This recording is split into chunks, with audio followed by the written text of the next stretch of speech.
I was there at the dawn of the third age of mankind. What about their psychology, customs, social order? How far they go on the first date? Beep, beep. It must be Earth humor.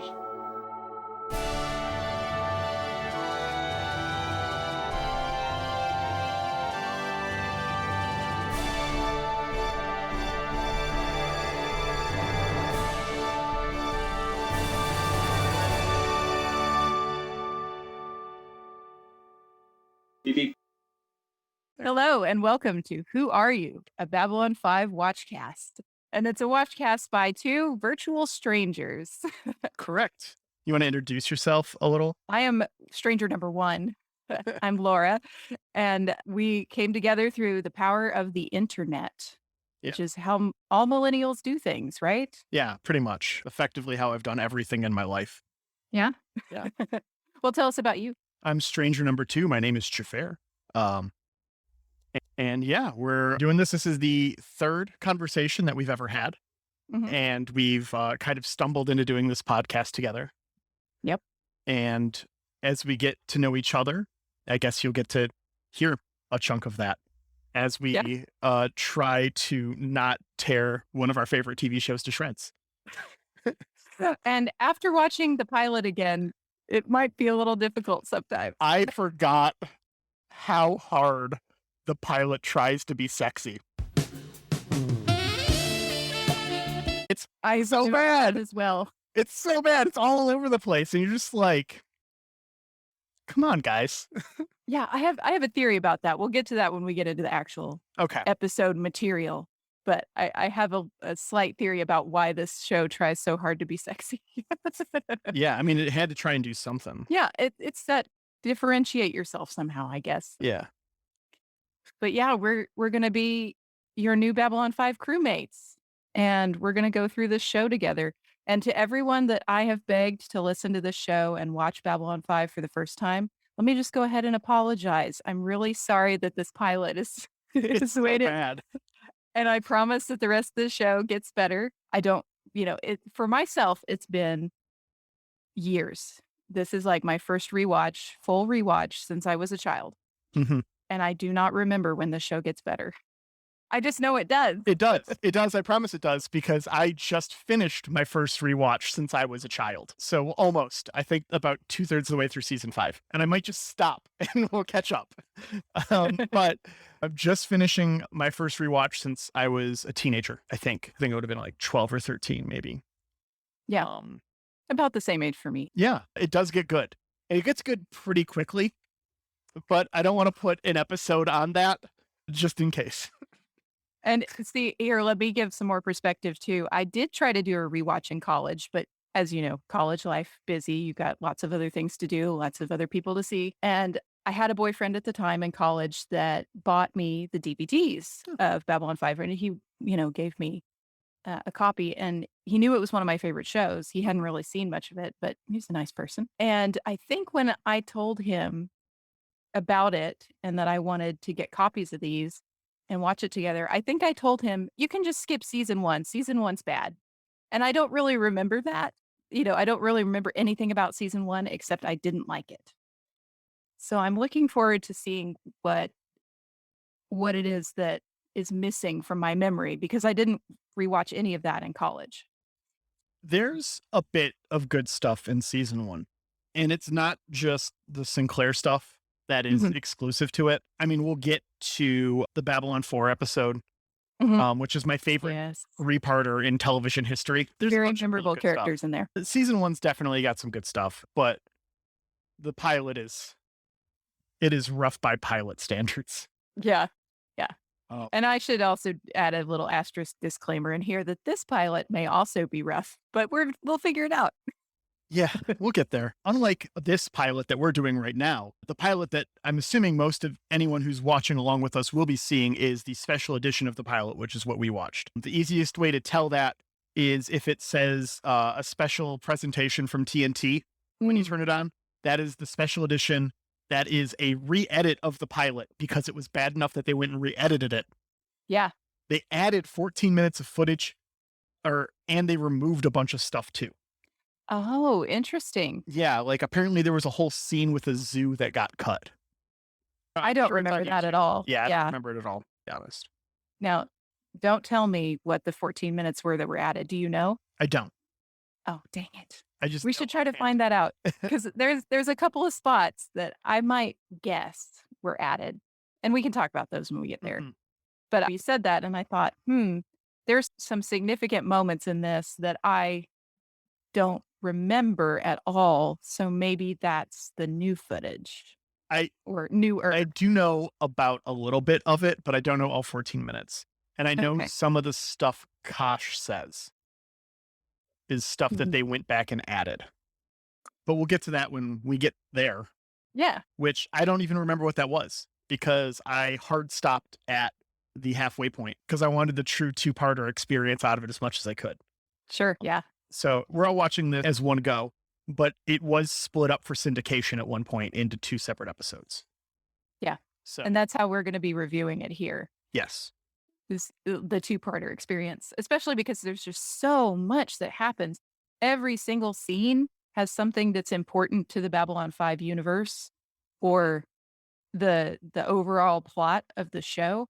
Yeah. There's not a single scene that doesn't matter. There's so much world building. Mhm. So much world building from Londo. Oh, I would have him narrate my life if I could. Yeah. It's so dramatic. It's very dramatic. Yeah. And it mirrors a lot of the openings to come in the show. Sure. Some of the lines are word for word with openings from seasons as we get to those. Every season of Babylon 5 having a different song with a different introduction. So there's a lot there. I do feel like HBO Max cheats us a little if you're watching using HBO Max. The thumbnail that they use for this episode for The Gathering is old Londo looking majestic and aged farther than he is in the show. And old Londo does not show up in the pilot anywhere. I He's going think, to show up later in the series, yeah.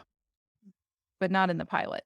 I think that screen cap specifically is from the other prequel movie. Oh, okay. Because I saw it too when I pulled it up at HBO Max and I was like, he's not in this. Yeah.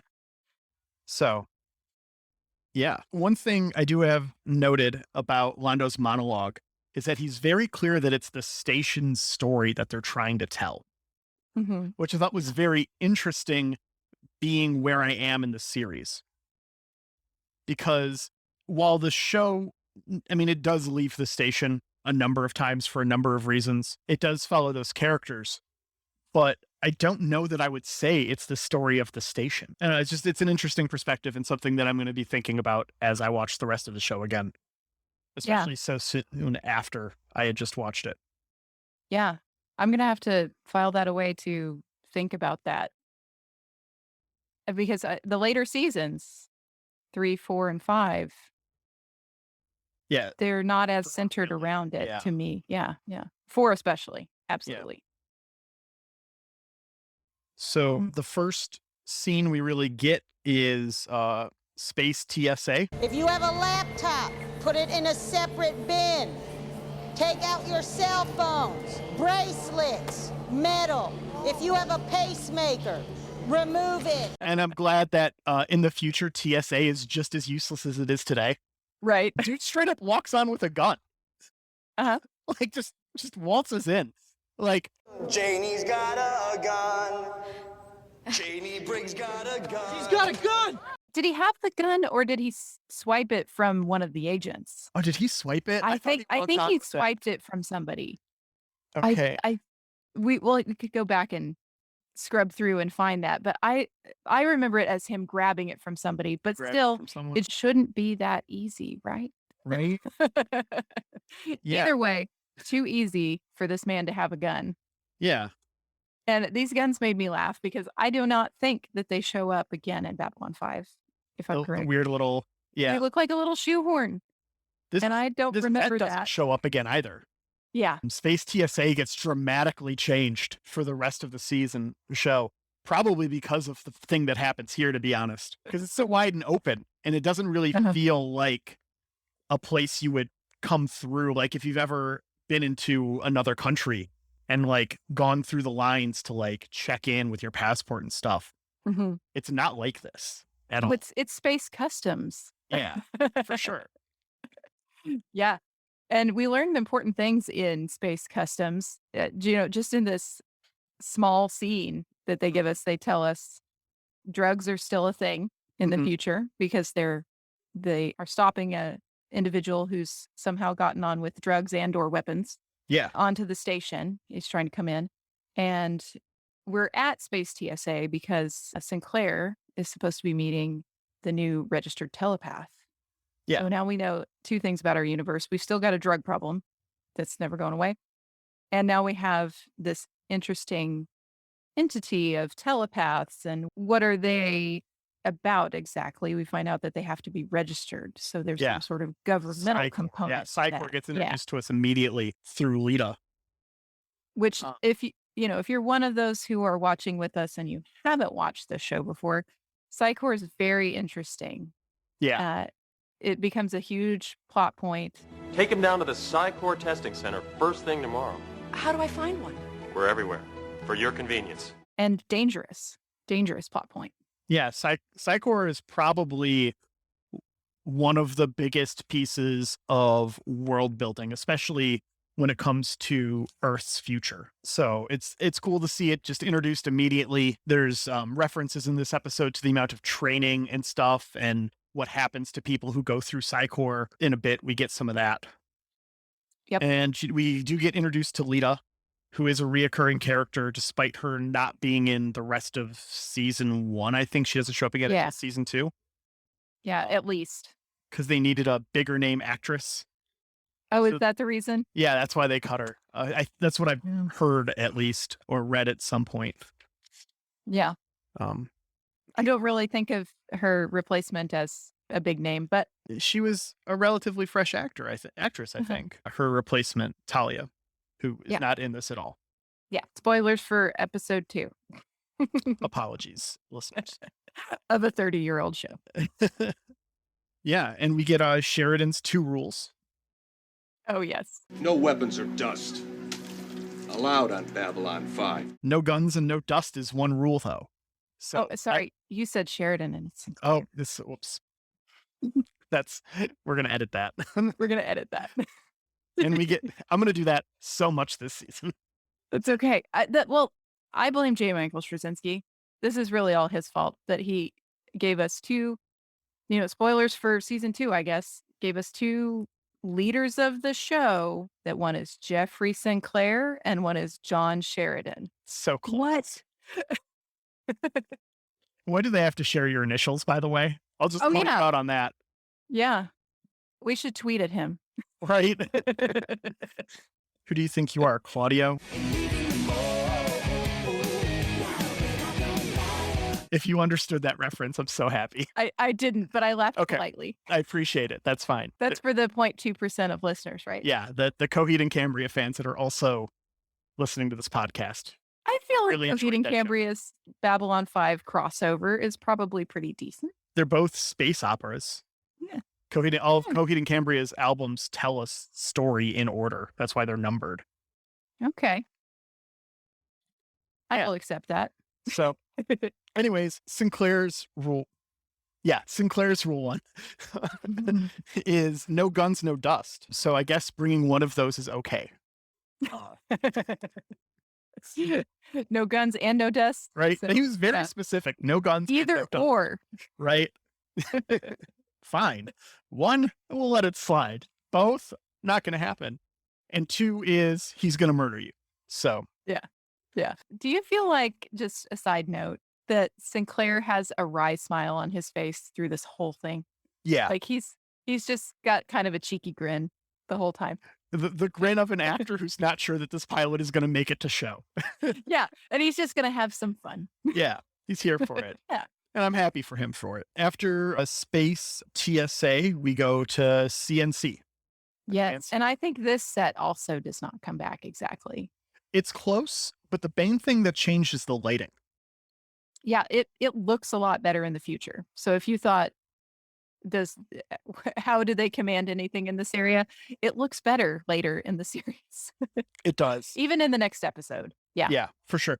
And most of the change I feel was in the lighting. It's very poorly lit to make it Very. dramatic to see ships coming in through the window. Mhm. But they didn't have the CGI budget to show us ships coming in through the window. So we just see weird multicolored lights all the time. Mhm. And this is clearly from an era of television that predates seizure warnings because it's bad. It's bright and it's fast. To the point where I'm honestly surprised they didn't retroactively put one in front of the show. I would have expected that just because it's so much. You can tell their budget didn't go to CGI, it went to those lighting effects. And there's And a it's bunch of them like that throughout the episode. it also seems like a lot of the lighting things that they do later in the episode in Command and Control, unnecessary. Like all of a sudden we've got like lights flashing and klaxons going at one point. And it's like, what did we really need that? Like, They knew there was something wrong. All 6 of them can hear each other talking. It's Yeah. not a giant bridge area with hundreds of computers and workstations and stuff. yeah, yeah. And obviously that's not happening on the whole station, right? Like we don't do Terrifying. that. you Like imagine? Babylon 5. Yeah. And we get introduced to not Vanova here. Not Ivanova. It's, Yep. Yeah, not Vanova's. That's TM. Oh, I like that. Not Ivanova. I only get to use it for this episode, so I know. gotta get some Yeah. mileage. Yeah. Uh, I came into this really wanting to make fun of Not Vanova's actress because I don't think this is her finest work. It's not. She does Yeah. well, but she's in Picard. Yeah, She's the Romulan admiral. exactly. I came into this like, God, this actress like so wooden and what's going on here? And I was ready to roast her. And then my husband is like Googling and he's like, oh, she's Commander O in Picard. And I was like, oh, or sorry, Commodore O Yeah, in Picard. And I was like, oh, dang, she was really good in that. Yeah. but she was also wooden in that. But she was also a Romulan pretending to be a Vulcan. Spoilers for Picard. Didn't see that coming. What? Spoilers for a 2-year-old show. Oh no. Has it been 2 years? I'm not willing to accept that. It's got to have been. No. Oh yeah. No. It finished before the pandemic started. Did it? Yeah. Man. The pandemic really just messed up our time. Oh yeah. My sense of time is very bad. It wasn't great before. Now it's very bad. I can't live without my calendar. I'm going to lose my damn mind. So the actress did get better. Yeah. The Takashima character, and maybe it wasn't written very well to begin with. Like a lot of this episode. Yeah, like a lot of this episode. But you can kind of tell that maybe they were still trying to figure out the commander, and so they weren't really writing it for her. Yeah. Same thing with the doctor. I don't think that they had quite figured out what they were doing yet. Mm-hmm. They both have very bland writing and bland lines. Yeah. The only excitement we get from them is, or at least in the 45 minutes of it that I watched, is about coffee. So, Mhm.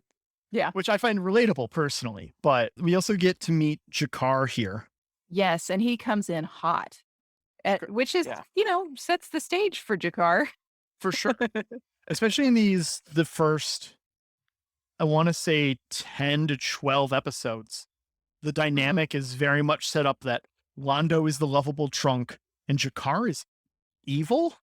Yeah, I really didn't remember this. So this coming back to things Laura does not remember from watching this as a child, I had a very positive impression of Jakar. And then like in this episode and the couple next following, I was like, did they try to make him the villain? Like, was he supposed to be a villain in this show? Because I do not remember him being so antagonistic. So on my rewatch a couple months ago, that is Mhm. the exact thing that I thought. Okay. And on my current go through now, having just started over to do this with you, Mhm. I think that they're really doing a really good job, especially with Londo in the casino. In a little bit, we'll talk about it more. Because you can't really talk about Jakar without talking about Londo. They really do a good job of like setting up how they mirror off of each other in this episode, because a lot of the stuff that we get from Jakar is my race is the youngest and the most eager.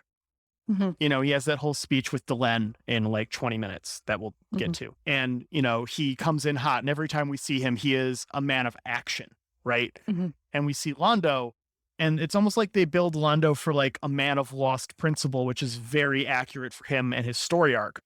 Yeah. And he is constantly reminiscing, waxing poetic about the great Centauri Empire, which we'll get to later as well. But they do so much work with this initial framing that's so important to their dynamic going forward. And I really, on having just watched the whole series, knowing everything that happens with them and coming back to this again, it's just perfect. Like everything that you could not change from this episode. And these first couple, I think you have to set Jakar up how they're setting him up. So that way, when everything changes, it's that much more impactful. And not to like, he had to have known. Yeah. And not to cross the fandoms too much, but when you think about it if you want to make a parallel to a modern fandom and that sort of dynamic, it's almost like a Lannister kind of setup from Game of Thrones. Yeah. Like in that first episode of Game of Thrones, if you've watched it, you want to murder every single Lannister at the end of that episode. They're all terrible. And then throughout 8 seasons, although maybe we don't want to talk about season 8. 7 seasons, yeah. The show ended very abruptly. We don't know what happened, but everyone's happy. So, you know, throughout that journey, maybe some of them aren't as bad as you thought. So it's kind of a similar storytelling setup to me, and something I wouldn't have recognized until I came back and rewatched the show, because honestly, my impression was always positive of Jakar until coming back. And as it should be. Yeah, if you've experienced up through, I would say, even the end of season 2 of this show, I think it's impossible to hate Jakar. Yep. So if you're puzzling over him, and he does some pretty puzzling shit later in the episode that's really kind of gross, I promise that he's gonna get better. After this, we get Lita's escorted to her quarters, and we get the first little nugget of super long form storytelling that stood out to me a bunch on the rewatch, which was the drop of Babylon 4 vanished. Nobody knows what happened to it. And I'm going to say this out loud so that you remember it in 10 episodes. This will be important later. Right? We don't remember this. Absolutely. And I thought my favorite part of the scene was that he just takes a random shortcut through the alien sector. I would love to see that on a map, for one thing. Like, why is your alien sector right in the middle of things? I don't know. But I think that this is one way that the show really distinguished itself from maybe other sci-fi at the time, specifically the big one, Star Trek. You know, in Star Trek, everything is very human-centric in presentation. And not to say that that's bad or anything, or that Star Trek never shows you people who breathe other atmospheres, because they do. Yeah. But they're not as prominent in the show as they are in Babylon 5. Well, it was easy, both from a casting, makeup, special effects standpoint. There were so much more limitations. You know, like we got teleporters in TOS because they couldn't afford the shuttle special effects for every episode. So it's, you know, it's just, there was so much of that was constrained by the budget, and it isn't in modern Trek. And honestly, that's one of the things that's probably most disappointing about modern Trek, Discovery and Picard, is they do a lot more with like random aliens, and all the makeup is great. And I will never say a bad thing about Doug Jones. And I am amazing. He's amazing. And I am a fan of New Trek, for the record. This is not me going into bash it, but it would be cool to see less human centric stuff now that it's affordable. Yeah. Easier to do. The fact that we never got cetacean ops in TNG is a fucking crime.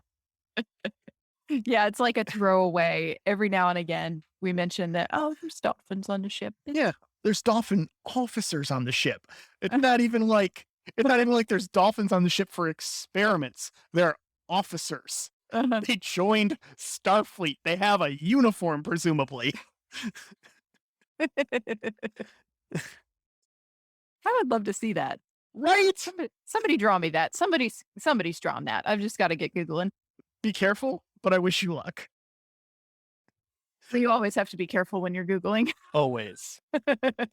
We're millennials. We know that. Internet is for poor. They mentioned that no one's ever seen a Vorlon. So much of that with this first like initial mystery reminded me of Balance of Terror.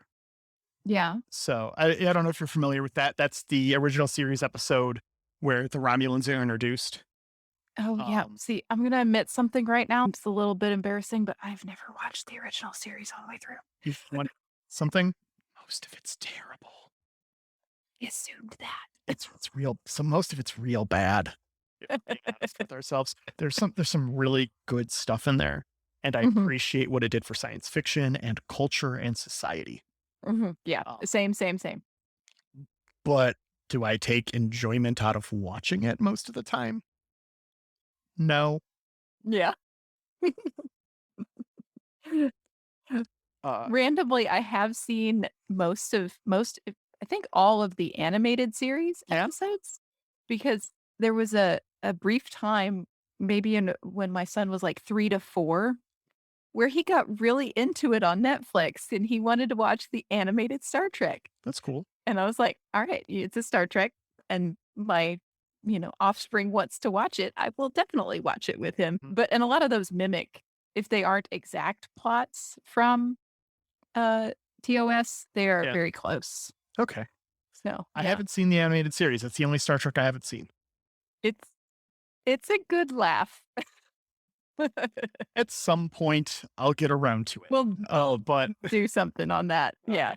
It's pretty great. And then we get our first real dose of how bad this CGI is. And we're in the tram. Yep.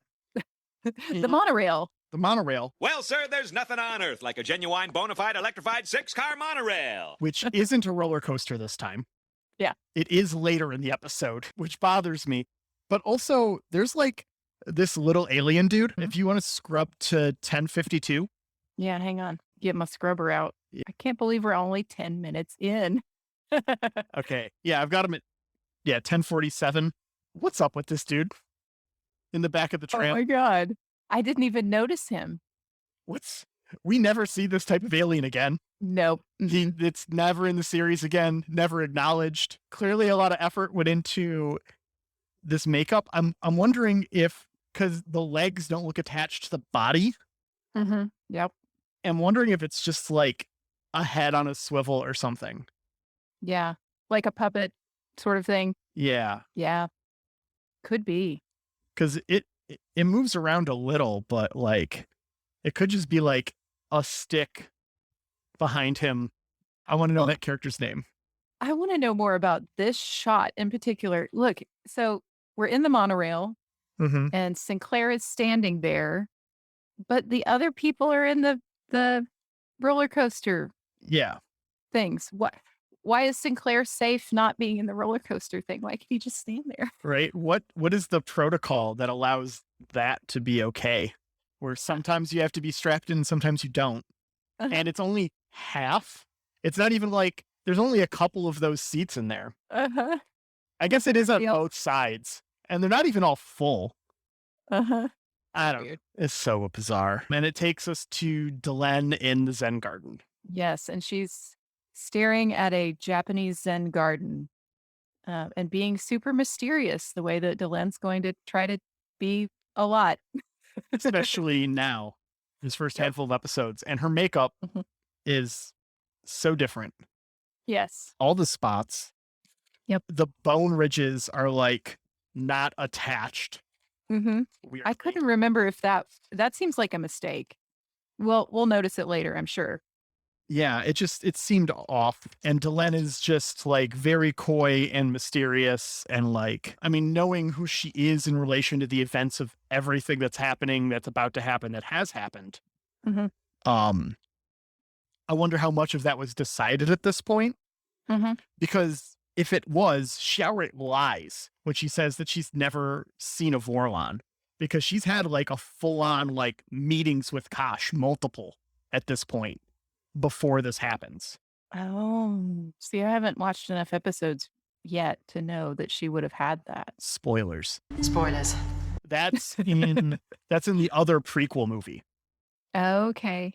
So if you're watching chronological, you watch that before this and you know what I'm talking about. If you're Right. watching release order, which is what we're watching as we do this podcast, Right. We don't have that pre-knowledge yet. you don't have that pre-knowledge yet. But yeah.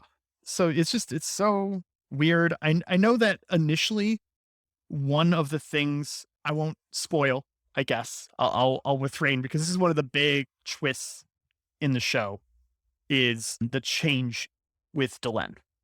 Mhm. And you either know exactly what I'm talking about or you don't, and that's fine. Mhm.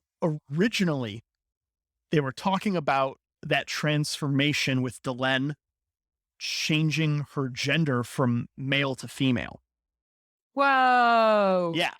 And so Delenn, that's one of the reasons why the makeup on Delenn is what it is Uh-huh. because they were still kind of undecided about that when they made this. I would They go so far wanted as the to option. say that her costuming is also a bit androgynous. Yeah. Like, because I definitely remember her costumes being more fitted and feminine Mhm. and flowy. And when I watched this pilot, I thought, God, they just like put her in a sack. Yeah.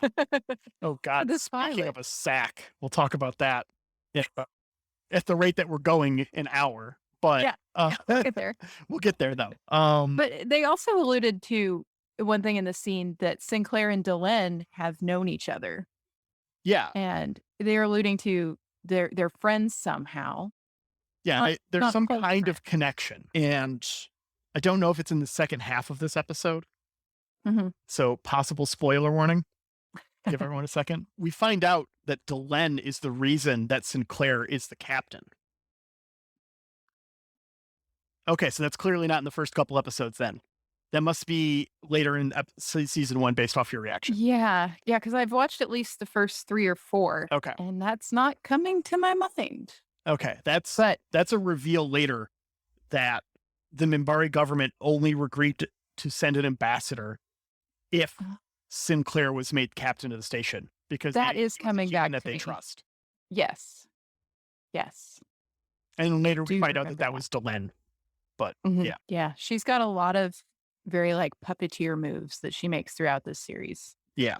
But she's not quite the puppeteer as some others are.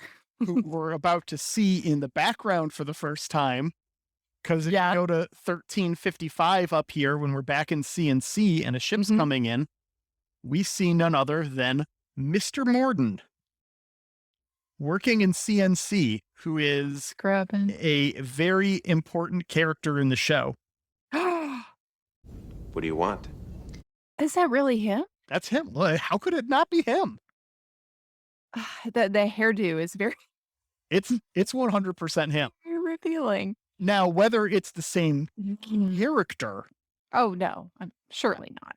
I don't know. And I don't know if that's ever been acknowledged. And honestly, I kind of wish I'd put in a little bit of research. Yeah. In fact, you know what?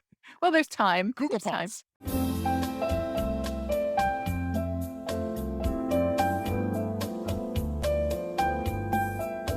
So he is. What's the first episode the character appears in? 13, according to the Babylon 5 Wikipedia. We need to set up an email address so that listeners can email us and tell us when we're wrong. Do we? And then, no one will read it, so it'll be fine. I will read all of them. I will never acknowledge them, but I'll read all of them. We'll create a bot, and the bot can respond. I'll get someone on my team on that. So that is not Morden. It's the same actor. Same actor. Okay. And I do assume that it's exactly one of those things. They hired him as an extra. He got along with people. They liked him. They brought him back at a reoccurring role. Yeah. A tale as old as time on TV. Back to the notes. My next note is frictionless sheets. Well, we talked about how this show is trying so hard to be sexy, So right? hard. We skipped over a thing right before Space TSA where Sinclair comes onto the scene for the first time to warn a random tourist that he's trying to pick up this sexy alien Who's a praying mantis, yeah. who is like a praying mantis Black Widow alien, apparently. After they finish They eat their meat. Stick to the list.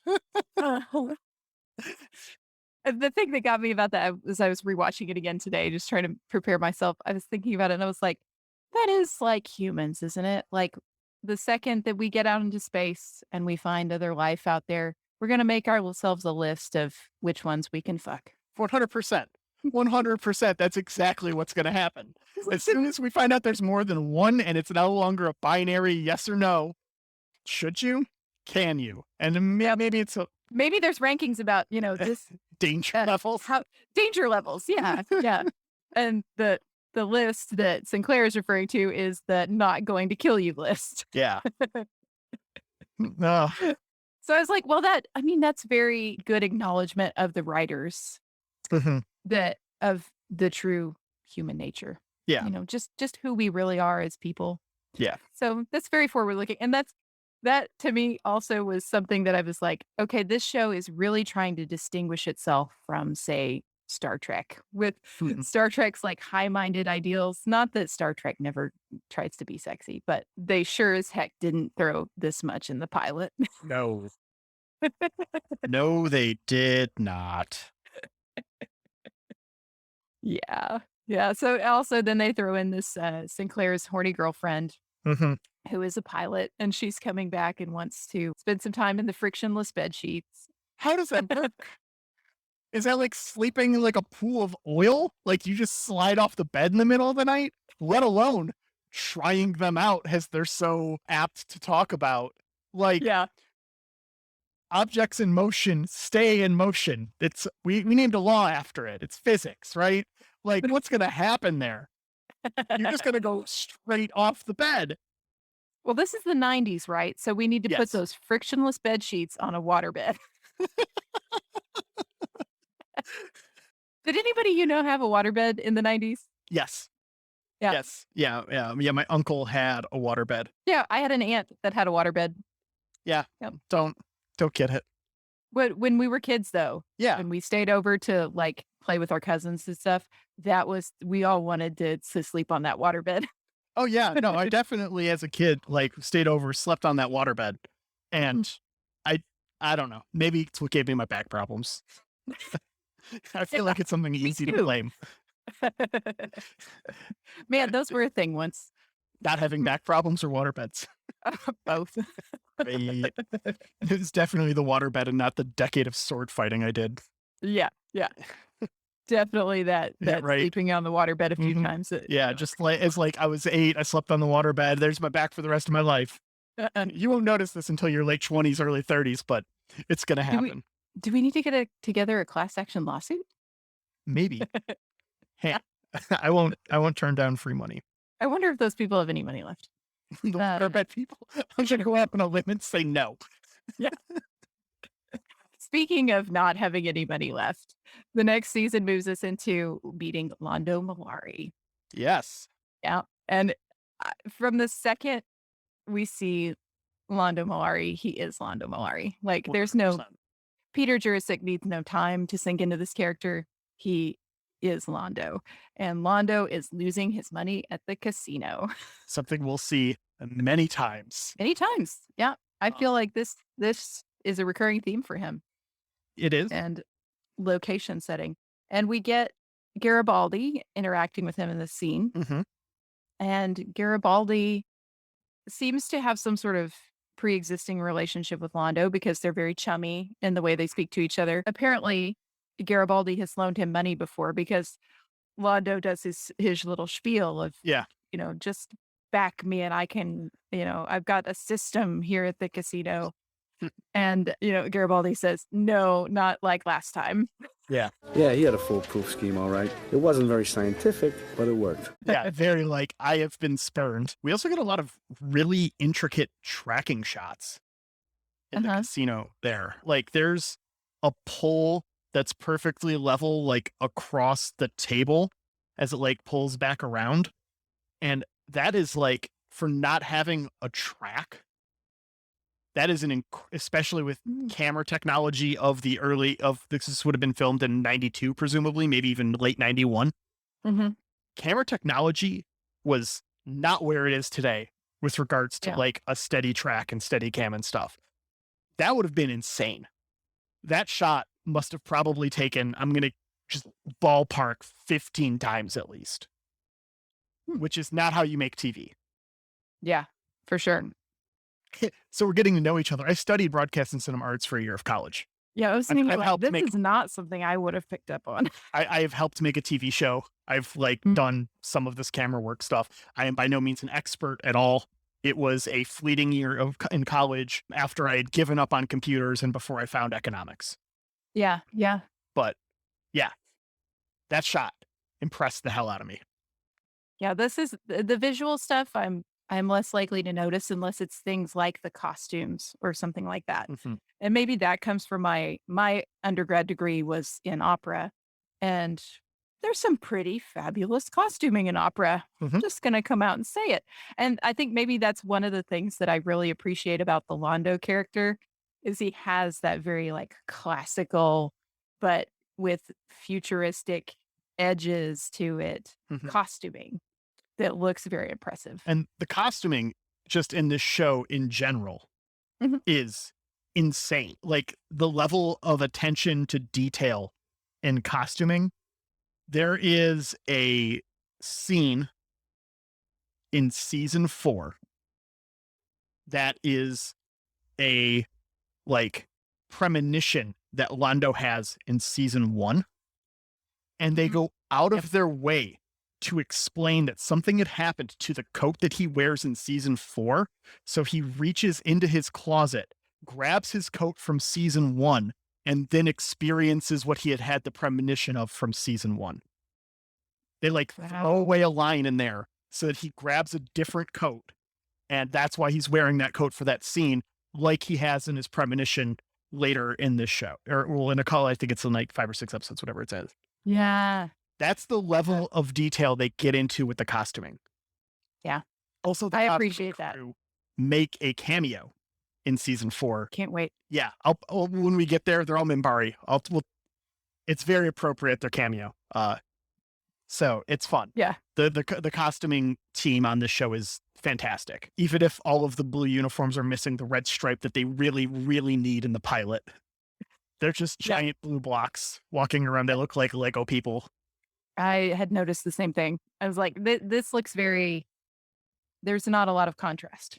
Yeah. Once they get On that this. red stripe starting, I think it's even in the second episode, Mhm. it improves so much. Yep. And so after this, we go to Jakar again. We get we get a little bit of what is Lita Alexander's purpose here. Yeah. And we get a little business meeting that made me laugh because at the end, the guy is like, I'm going to find the guy who thought of renting telepaths out to businessmen and shoot him or whatever. Yeah. And I'm like, how are you, as we're supposed to be believing that you're an accomplished businessman, how have you not encountered this before? Right. This has never happened to you before. Really?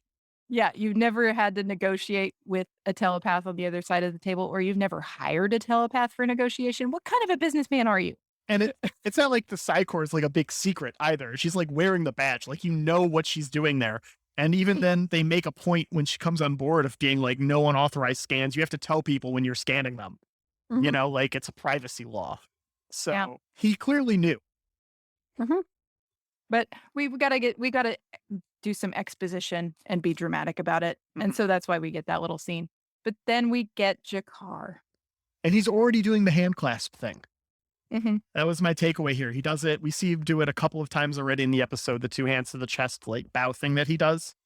Like that he is already within 20 minutes of episode built that into his character. Yeah, you can tell that that he and Londo, they spent time on those characters. I don't know whether it was just the writers spending time with the actors on it or the actors just being that experienced, but they spent time on it. Any thoughts about this scene? Because I found this a little distasteful, and I get that It's the 90s were a different time. So in the scene, Jakar is explaining to Lita that Narns don't have telepaths. And it seems like maybe a lot of other species do because the Narns are feeling particularly left out by not having telepaths. Yeah. And disadvantaged, and they want telepaths. And so he's, for one thing, I would say violated her privacy by looking up her genetic background. I would think so. Yeah. I mean, I don't know future law there, but Yeah. I would feel violated. I would feel really weird about that. Even maybe it's something where like the Psi Corps maintains public genealogy records of type telepaths or whatever, but still feels a little gross. And then he proceeds to tell her that he's authorized to negotiate a deal to have the first Narn telepath with her. And he just keeps talking. And you just want him to stop talking so bad because he's going on and he goes on and on and on. And he said, depending on what your pleasure threshold is. And I those words. He said those words. And I was just, so skeeved out. So gross. And I'm sitting there like, because he's talking about we can do this by mating or we can do it by cloning. And I'm just going to go ahead and jump to the assumption that you want to mate and that. Do you want to be conscious or unconscious? Conscious or unconscious? Can we just recognize, let's take a moment here in the podcast, everyone. I'd like you to recognize that unconscious mating is rape. Period. Full stop. There's no unconscious sex. Oh. It's like, boy. And I get that, rape jokes were a thing once. And for some people, they're still a thing. Not so much on this podcast. No, it's never funny. And if rape jokes are still a thing for you, I'd like to kindly invite you to maybe reconsider your position. Yeah. Or fuck off. I'll settle for either. To be perfectly honest. Yeah. Either of those will work for me. Yeah. Yeah. If you have a conversation about it, send us an email. I appreciate it. Yeah. Yeah. So when we were talking about we've added 14 minutes of scene, I was like, I really want this to not be the 14 minutes that were originally on TV. But I have a feeling that they were on TV. I'm going to guess they were. I think it's so stuff that they reshot. I think you can tell sometimes the makeup's a little bit different. It's a little bit better. Namely, Jakar's contacts are different in a couple of scenes. Oh, I didn't notice that. He's got like ones that are like full eye red sometimes, and he's got ones that are just his iris and pupil and stuff. Yeah. So I'm wondering if some of that is related, but I don't know. Yeah. I was like, I really want this to be something that we just kind of added at the last minute, but at the same time, I was like, no, it's written too jokey. This had to be one of those scenes that they were trying to define themselves as edgier. Yeah. And for me, it doesn't work. So after this, we get Kosh attack, which is just me trying to make a Mars attack joke that didn't land. So we get Sinclair in the elevator. They meet up. Where's Londo? Something happens to Kosh. He's attacked. Yep. And they show us him at 24:28, which I'm going to recommend going to. I'm scrubbing there now. And if it's what I think it is, yes, I remember. So the Kosh that I remember is pretty dramatic and spooky and mysterious. And when they turn Kosh, when Kosh turns around here at the airlock, whatever this is, and he in this doorway, he's turning around. I was like, yes, spooky Kosh, we get him. And then like seconds later, maybe it's later in the episode, at some point he's moving. Yeah, no, I think it is seconds later. And it's clearly just like a football pads on on a dolly that's rolling. Yeah. I was like, there's nobody in that thing. Yeah, no, the Kosh outfit is real rough in the pilot. Yeah. So rough that at 24:28, Kosh is on his side. And he's a box. Like that is fabric hanging underneath. Yep. When he's standing, that is flowing fabric. But here it has all been starched into literal straight lines. This is a cardboard box that someone has painted. That has a costume on top of it. Exactly. Yeah. This is the sack that I was talking about earlier. And some of this, where this episode turns right here, where we're getting the whodunit mystery, doesn't work for me in some ways because I'm sitting here like, so what is the encounter suit for? Like Yeah. encounter suits apparently don't do shit. Right. He's a turtle. Look at him. Poor turtle Kosh. Yeah. And then they take him into med bay, and we get the mystery of what Vorlons look like. Yes, and we're all talking about that, we're not supposed to open this Vorlon encounter suit, but if we don't, he's going to die. What are we going to do? Mm-hmm. And They open ultimately, Marcellus Wallace's briefcase, Does he look like a bitch? and the glowing light comes out. like ultimately, we decide that we are human beings and we are going to save a life if we can. And we open this encounter suit up, and suddenly Dr. Ben has now seen some shit. Yeah, so much shit that he has to vanish for the rest of the series. Yeah, that he gets whisked away. I think they do mention him in later episodes. No, it was literally he saw the Vorlons, so he got like sent back to EarthGov or something. And yeah, and slight spoilers, but they do mention stuff about that with Lita too. But we're getting a little bit ahead of ourselves. But they go in and they try to figure out what's wrong with the Vorlon, and then Sinclair gets on the TV to back home at Earth. And that's another thing I wanted to just say that cracks me up about this show at this point, at least, is all of our view screens are very obviously TVs. Oh yeah, just obviously CRT TVs stuck in a wall. Mm-hmm. So we're talking to a senator on the TV, and Babylon 5 politics have never been super clear to me because, like I said, when I watched the show, I was 12 or 13, and politics weren't real clear to me then, and they still aren't now, like real politics. It's but almost apparently, like that's on purpose. But apparently, in this universe, the Senate has some power over the military. Yeah, I guess it must. They interact with senators all the time. So. All the time. Yep. And so Sinclair's got a senator on the TV, and the senator is talking some trash about Garibaldi for one thing, because Sinclair is putting Garibaldi in charge of figuring out who done it. And of course, Garibaldi walks in at the same time. And I get we get a little bit of world building there too with Garibaldi, like moving from station to station, kind of like being a transient, not really having a place or getting along with anyone. Yeah, he's some kind of bad egg. We don't know. But we also know he's tough because we saw him take down the Dust Runner. Yeah. So we're learning about Garibaldi and all this. Sinclair basically tells him, do your best. I believe in you. He's the high school teacher that really believes in you. And he's going to let you do this on your own. And and also has a wry smile on his face because this is going to get picked up to series. We don't know. May as well revel. Yep. Live in the moment. Yep. Yeah. We get a bunch of stuff here. It's poison. We have a ticking clock until the Vorlons are going to destroy the station or something. It's very ambiguous, I feel. But it's bad. It's bad. Something's going to happen at this time. What it is, and all I could note is like how much this scene in particular would have been a commercial on TNT at this time. Yeah. Like, because their whole thing at this is drama, was TNT's slogan back then. And it's just all like, I understand why they picked this show up now. Because it didn't make sense to me as a kid, but I think watching it through more adult eyes, I can see why they would take a risk on a genre show for them. Yeah.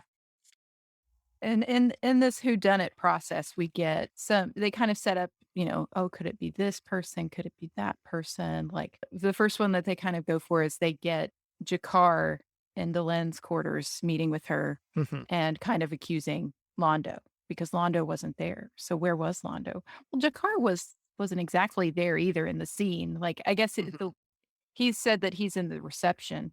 I don't understand why Londo needed to meet the Vorlon at the gate, but not everyone else with the reception. Yeah, that all's unclear, but Jakar is clearly trying to single out Londo. Yeah, Jakar clearly hates Londo. Yeah.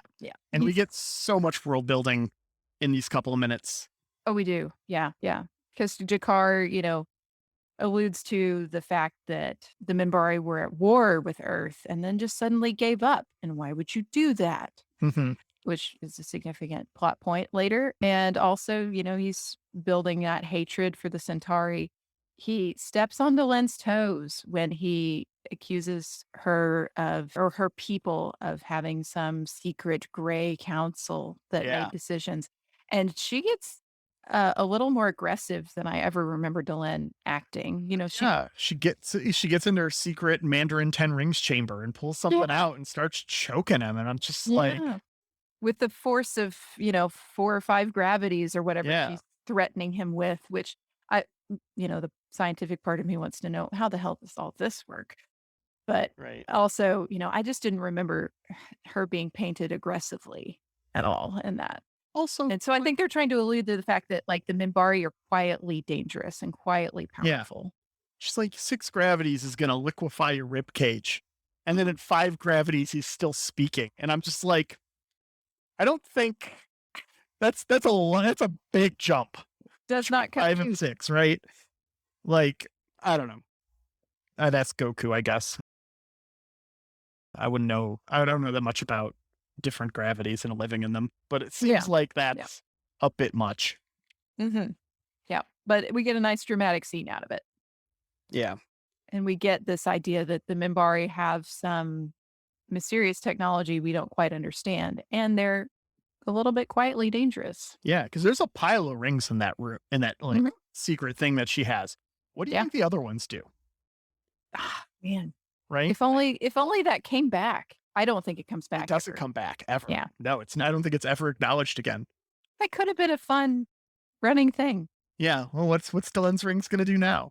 Yeah. Although knowing this pilot, it'd be weirdly sexual and completely just ruin the entire thing for me. So maybe not. Get Maybe really wacky, wacky, really fast. Yeah. Right. All right. My next note here is for 3430. Mm-hmm. And I've got questions that need answered. I don't know if I can do this for you. I understand. We'll try. Yeah. 3430. 34. So we're back in kind of the casino bar area. Yes. Back in the casino bar area. And specifically, I need you to look at the bartender. Is that a gorilla? It looks like a Planet of the Apes suit. Take your stinking paws off me, you damn dirty ape! But with like some sort of thing on the ears. Yeah, is that just like a gorilla from Earth? I think that's what we did. Is we were like, we need another alien. Let's get a gorilla suit out and do some shit to it. Like, is that an alien that happens to look like an Earth gorilla, or is that an Earth gorilla and they're super intelligent? Or no, maybe not super intelligent, but intelligent and members of society now, and we just don't get any acknowledgement for that for the rest of the show. Oh, like the cetacean ops dolphins. Right? But we get them. We get this much, and it's never spoken of again. Is Planet of the Apes a real place in Babylon 5? Are we going to get a Dr. Sayus cameo? I have so many questions. That's great. I don't know what to do with this. I like how Star Trek takes dolphins and puts them as officers in cetacean ops. And Babylon 5, we have gorillas who are bartenders. Oh, this blew me away. I was just like, I literally just paused it and I just sat there and stared at it. My wife is like, what are you looking at? His hair's ridiculous. I'm like, not Londo, the gorilla. She's like, what? I'm like, the bartender is a gorilla. Like, you don't even notice him. And it's, I did. Once again, I'm assuming that gorilla's gender. I apologize. That gorilla. It's something that I'm trying to be better about in my life. Yeah. So after this, we get Londo's big speech about the former glory of the Centauri Republic. You know, we've become a tourist attraction. Yeah. Open 9 to 5 Earth time. Yeah. Oh, that line right there really just, that is like his feelings to a T about his society and where they stand in the world right now, well, in the galaxy. Just like, it's not even, you're visiting the Centauri Republic on their time. You're right. Like, we're open for your business hours. Yep. Earth is now the dominant time zone. Yeah. Yep. I really want to take this monologue and work it up and audition for some community theater. Where once the great sharks of the galaxy. Nice shark. Pretty shark. I really want to do that. And I'll just be giggling to myself the whole time. Oh, that'd be so good. That'd be so good. I'll let you know when I do it. Yeah. You have to let me know. You have to get someone to record you. Right. But still a great scene. Oh, You yeah. know that Oh, yeah. I believe when I was watching the intro and the credits, I think that Peter Jurasik was the last one. And it was, Peter Jurasik as Londo Mollari, and it was like, heck yes. Mhm. He is probably the finest actor at least in this pilot. Yeah. Yeah. And I don't mean that as a slight against anyone. I agree with you completely. And I don't think you do either. It's just he gets the most meat to chew on for sure. Yes, exactly. The humans are all just kind of running around trying to solve a mystery, but Londo gets to lecture about the past And really revel in his character and his culture. And yeah, it's awesome. Yep. And then we get the hot action scene with Not Vanova growing coffee, which I totally relate to because I am a caffeine fiend. If I don't have my coffee in the morning, literally I sit down, especially in COVID times, which we're still in for whatever this episode releases currently at time of recording. Right. We're still in COVID times. Yeah. And I am like the person, I will get up, start working, and then someone says something that pisses me off. And I'm like, oh, I didn't have my coffee yet. That's why I'm upset right now. I love coffee. I come from a long line of coffee drinkers. My father was a physics professor for, 30 years and same university from when I was a child up until he retired. And I always knew, when you're a child, you don't have quite the same sense of direction. But if I got into the science building and I could get up to the second floor, then I could know where his office was by the smell of the coffee. Like I would know once I got to, stronger coffee smell. Oh, yep, he's over there. Well, I think the point of that they have of her talking about her coffee is they're trying to establish that she's some sort of rule breaker here. Yeah, right. Yeah. Which I just don't buy. Well, she even goes like, I didn't break the rules then, not breaking the rules now, but I also break the rules to make my own coffee, and I guess I'm due to break the rules. And it's just like, yeah, it did not make any sense. No, I was thinking, it doesn't track. After you said that, some of this was added, I was like, maybe it's this because it logically didn't make sense. And I didn't remember the two of them, the commander and the doctor, having a scene together. So I was like, the logic just doesn't follow here because she's talking about, I break the rules to grow coffee, but I haven't broken the rules in a long time. And it's like, you're literally breaking the rules right at this moment. So knowing that if they added anything, it would have been probably when season 4 was in production, maybe season 3. They would have had to have gotten those actors back. So it wasn't things they had previously filmed. And they just I think added some of it is. Some of it was stuff they had previously filmed. They might have filmed a couple more stuff. I think they did mostly voiceover changes. Okay. Based off what I read. Because I could see you easily filming this scene during the whole thing and then just deciding to cut it. Yeah. Yeah. And then we get back on the roller coaster, and then everyone gets. And for some reason, we're in the harnesses this time. So yeah. We're in the harnesses now, and the one creature in the back, gender unknown, is not there, which is a shame because you had to set that up once. You may as well have kept it. Right. Well, maybe they don't want him to look like he's riding the monorail all the time. He's the conductor of the monorail. What about us Brendan slobs? You'll be given cushy jobs. Were you sent here by the devil? No, good sir, I'm on the level. And then Weta goes in to the Vorlon's mind, into Kosh's brain, as it were. Yeah. Brain, air quotes. Right. They I guess in the rule breaking scene, we didn't cover that they were just deciding to break the rules. Yeah, they decided to break the rules. To break the rules of not getting permission to, the person who's going to be scanned, getting their permission. They're going to scan the Vorlon, even though the Vorlon government has said, please don't. Maybe even not please, just don't. Because they want to know what the hell happened and they want to get who done it. And they want to get justice and all that. So they're going to go ahead and scan the Vorlon. Yeah.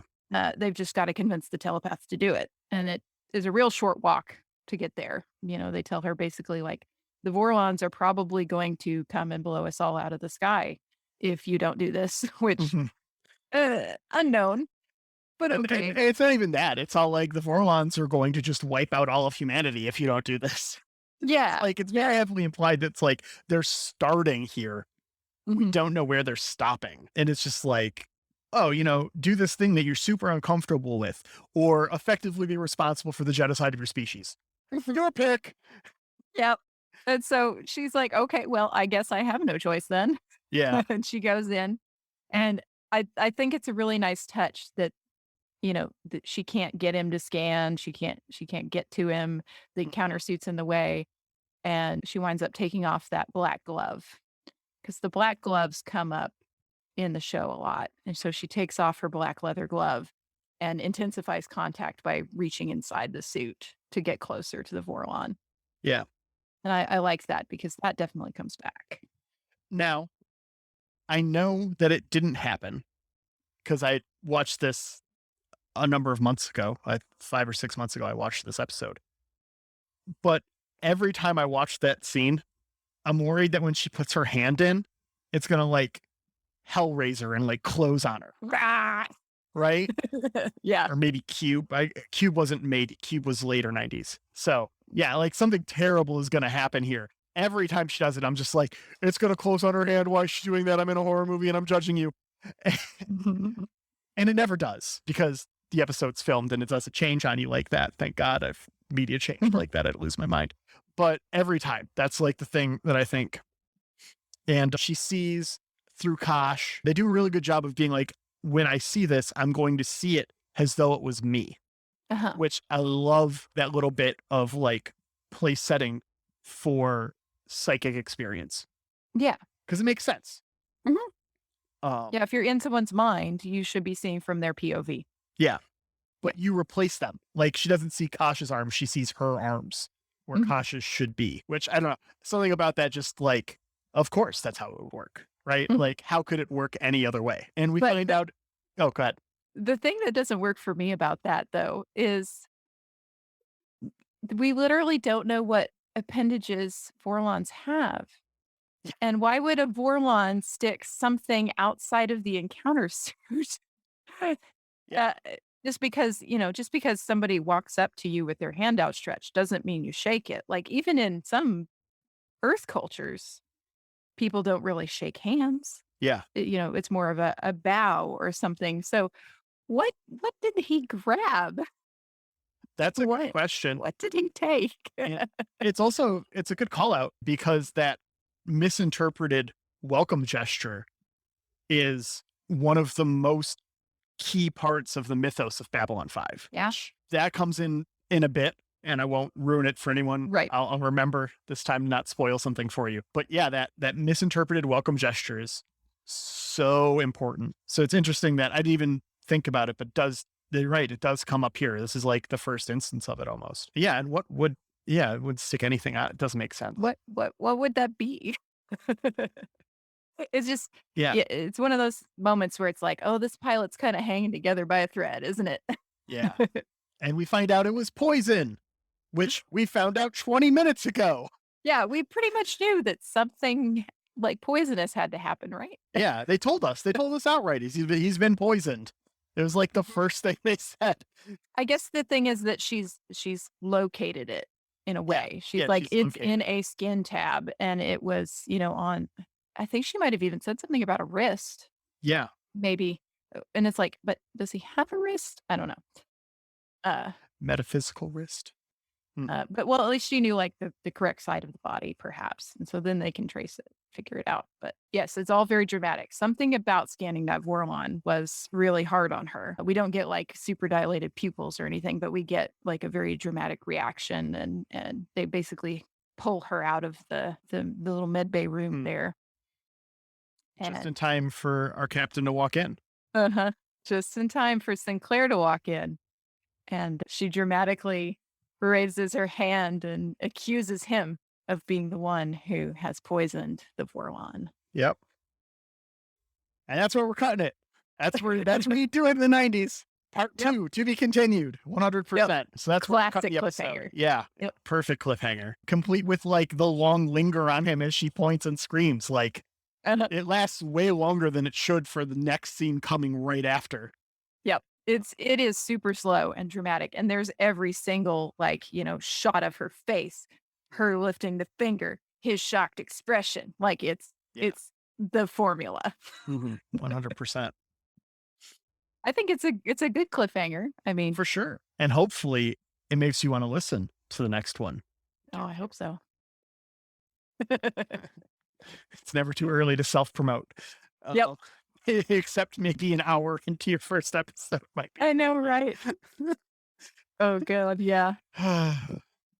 Boy, this is fun. Yeah, this was good. I look forward to watching the next 45 minutes and seeing if any more monkeys show up.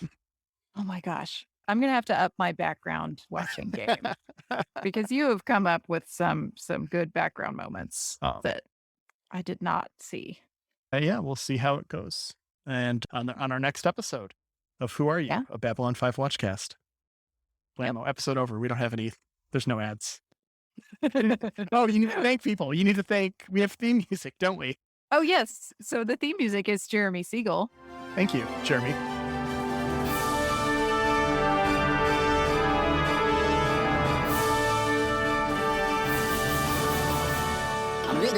That's all, folks. Well, hello and welcome to How Are You? How are you? Look at me. I'm a dumbass. Are you sure you want me to do this? Are you sure you want to do this with me?